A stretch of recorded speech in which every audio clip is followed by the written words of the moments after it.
बीत जाए तो कुछ नहीं, फिर समय पर लोग पहुंचते हैं।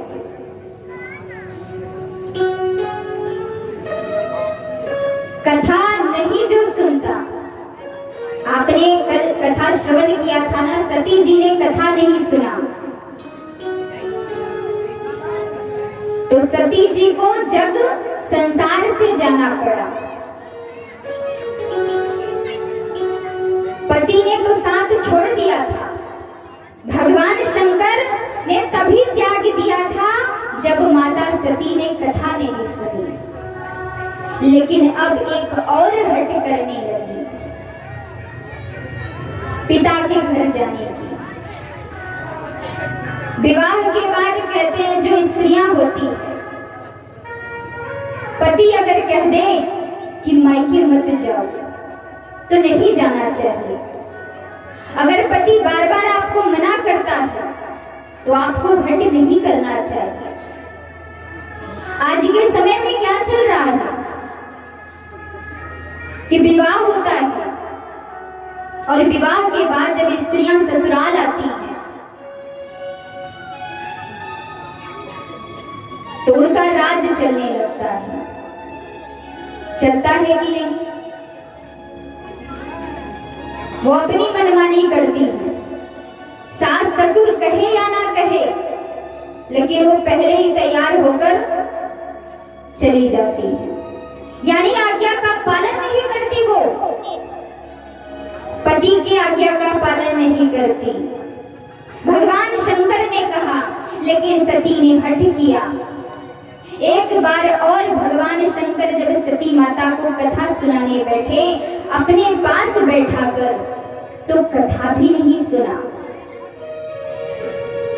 और देखिए, जब यज्ञ में वो अपने पिता दक्ष के घर पहुंची तो वहां शिव जी का भाग नहीं दिखाई दिया। क्यों नहीं भाग लगा था शिव जी का? इसका कारण क्या था? एक बार सभा लगी, उसमें देवता आकर बैठे, भगवान शंकर भी बैठे थे। राजा दक्ष के आने का इंतजार हो रहा था। उस सभा में थोड़ा लेट हो गया, विलंब हो गया, तो भगवान शंकर ने सोचा कि जब तक आ रहे हैं तब तक हम राम नाम लेते रहे। अब नेत्र बंद करके भगवान शंकर जब प्रभु राम जी का नाम लेने लगे तो वो लीन हो गए, ध्यान ही नहीं रहा राजा दक्ष कब आए। पूरी सभा उठ के खड़ी हो गई, लेकिन राम नाम की धुन में जब हो जाता है कोई भक्त तो वो संसार को भी भुला देता है। उसके आसपास क्या हो रहा है नहीं पता। एक जो भक्त होता है वो जब पूजा पाठ के आसन पर बैठता है तो उस आसन पर जब तक आप पूजा पाठ कर रहे हो वहां से उठना नहीं चाहिए, किसी से बातें नहीं करनी चाहिए। और ध्यान दीजिएगा, अगर कहीं कोई भगवान का नाम ले रहा है, सत्संग सुन रहा है या फिर पूजा पाठ के स्थान पर बैठा हुआ है तो उसके सामने से कभी जाना नहीं चाहिए, क्योंकि भक्ति का अगर तार आपने तोड़ दिया तो उसका बहुत बड़ा पाप लगता है। पूजा पाठ करते समय मुख से बोलना नहीं चाहिए। कितनी माताएं हैं पूजा करती रहती है, धूप बत्ती जलाती रहती हैं और सामने बात करती रहती हैं, करती है ना? एक मैया बड़ी तेज हंस रही है, ये सत्य बात मैं कह रही हूँ।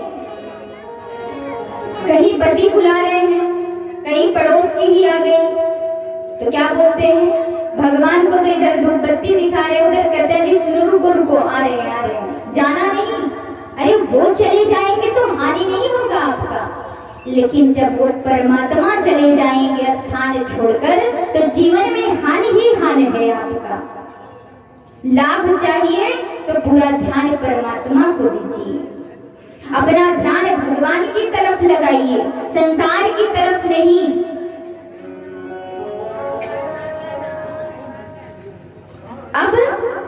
राजा दक्ष को लगा कि ये मेरा अपमान है और ये मेरा दामाद होकर मेरा अपमान किया। पूरी सभा उठ के खड़ी हो गई, लेकिन ये मुझे देखा और खड़ा नहीं हुआ। और राजा दक्ष को क्रोध आ गया इस बात से। विचार करिएगा जरा, क्या ऐसा हो सकता है कि भगवान भोलेनाथ अपमान किए? नहीं, वो तो राम नाम की धुन में मग्न थे, उन्होंने तो ध्यान ही नहीं दिया। लेकिन यहाँ जब क्रोध आया तो राजा दक्ष ने कहा कि अरे ये अमंगल स्थान पे रहने वाला, भूत प्रेतों के साथ रहने वाला, इसके साथ बैठना उठना भी ठीक नहीं है।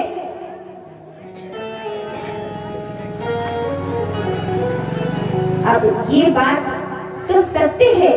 क्या कहा? अमंगल स्थान, भूत प्रेतों के साथ चलते हैं, भूत प्रेतों के साथ बैठते हैं, तो देवताओं के बीच बैठने योग्य नहीं है। सत्य बात है। अमंगल स्थान कहां पर है? जब आप शमशान में जाते हो, किसी की मृत्यु होती है, तो शमशान में जाने के बाद वहां जैसे ही खड़े होते हो तो एक तरफ शमशान है और दूसरी तरफ क्या है? भगवान शंकर का मंदिर है। आप जहां जहां ऐसे स्थानों पे जाओगे भगवान का आपको मंदिर मिलेगा। तो जिस स्थान पर भगवान हो वो अमंगल कैसे हो सकता है? विचार करिए, परमात्मा आपके सामने है, क्या आप छोड़ के आ सकते हो? और वही एक ऐसा स्थान होता है जहां जाने के बाद जीवन का सत्य पता चलता है। चार लोग इस संसार में जब कहते हैं कुछ किसी को, तो हम क्या कहते हैं?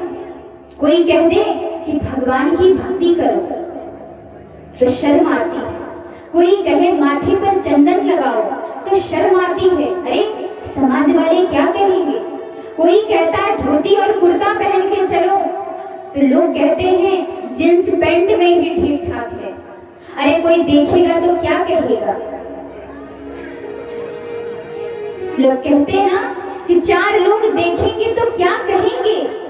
अरे आप ये सोचते हो कि चार लोग अगर आपको देखेंगे तो क्या कहेंगे? वही चार लोग जिसके लिए आपको लज्जा आती है, मृत्यु के बाद वही चार लोग आपको कंधे पे लेकर जाते हैं और आपको ले जाकर जला देते हैं। सत्य क्या है? हम कहते हैं हम बड़े धनवान हैं, बहुत पैसे वाले हैं, अमीर हैं, लेकिन मृत्यु के बाद आप इस संसार में सबकी पहचान करते हो, कौन अमीर है कौन गरीब है, किसके पास कितना धन है, किसके पास कितना बल है। लेकिन मृत्यु के बाद जब शरीर जल जाता है, राख का जब ढेर वहां रहता है, तो क्या आप उस स्थान पर पहचान कर सकते हो कि कौन सा राख अमीर का है, कौन सा राख गरीब का है? ये आखिर संसार की पहचान करती है, तो उस राख की पहचान क्यों नहीं हो पाती? और दूसरी बात राजा दक्ष ने क्या कही? भूत और प्रेतों के साथ रहते हैं। सत्य बात तो है। और देखिए, किसी किसी का उपहास भी, किसी का अवगुण अगर लोग सोचते हैं इनके अंदर है, तो अगर गुण है आपके अंदर तो आपका कभी कोई उपहास नहीं कर सकता।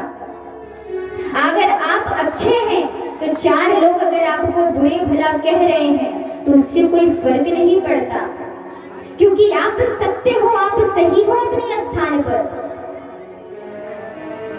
तो विचार करिएगा, भगवान राम के मंदिर ज्यादा से ज्यादा 10 बजे तक खुला रहता है, उसके बाद हनुमान जी महाराज का पहरा लग जाता है। आगे आ जाओ, तुम लोग आगे आ जाओ, इधर से आ जाओ, जगह इधर से आओ, बड़ी समस्या है, आप लोग पीछे जगह खोलते हैं, इतना जगह है उसके बाद भी। श्री राधे श्री राधे। और भगवान कृष्ण का ज्यादा से ज्यादा 12 बजे तक, उसके बाद पट बंद हो जाता है।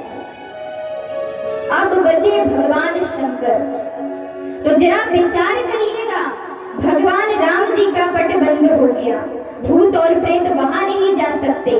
भगवान कृष्ण का बंद हो गया पट, वहां भी भूत प्रेत नहीं जा सकते।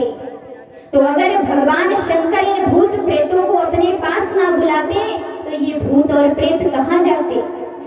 आप और हमारे पास ही आते ना। तो भगवान शंकर ने तो हमारा सुरक्षा किया है। लेकिन राजा दक्ष को क्या लगा कि मेरा अपमान किया गया है, इसलिए मैं इस अपमान का बदला अवश्य ही लूंगा कभी ना कभी।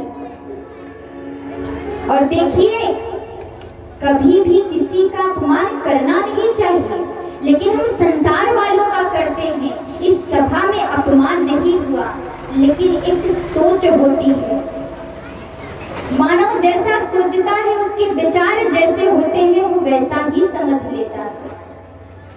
इसीलिए कहते हैं हमारी सोच अच्छी होनी चाहिए, हमें विचार करना चाहिए।